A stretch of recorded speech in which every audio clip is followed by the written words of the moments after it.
Good. These two men know Anjem Chowdhury and his circle like few others. Jamaluddin used to be one of his followers. That changed after he met Usman Raja, an MMA trainer who de-radicalizes extremists, including successfully reforming half a dozen of Anjem Chowdhury's supporters.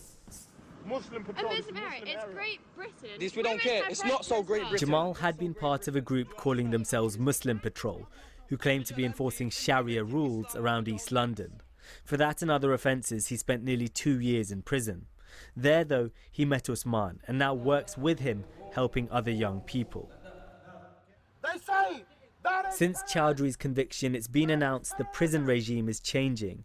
Now extremists will be split from the general population. But will it work?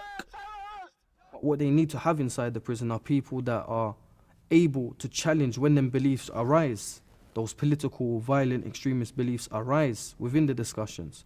They need to have people capable to challenge them. And are there enough people like that at the moment? There needs to be more. Isolating them will not do anything apart from solidify it. And these individuals, one day, have to be released. These are not individuals that are going to spend the rest of their life in prison. Jailing someone so notorious is full of challenges. What could end up happening here is him validating himself and mutating into some type of authority within that system, because the prison sentence gives him his stripes.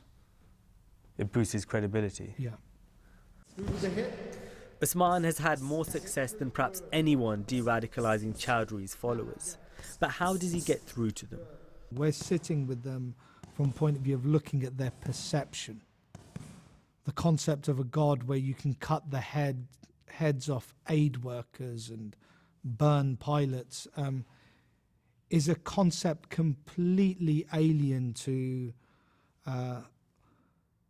the idea of Allah as the lovingly merciful. When you look at Islam, Islam was traditionally an oral tradition. Yeah, it's about sitting with a teacher who then looks at the textbook and explains what it means. But Usman doesn't just debate ideology, he forms a strong personal connection. For him to, be concerned on a personal level, not just an intellectual level, that, what you believe is incorrect. It was never that discussion to start off with. It was to say, we are humans and I care for you as a human being. And it was to take away that divide that existed, that us and them thinking that existed at that time, and to replace it with a collective understanding.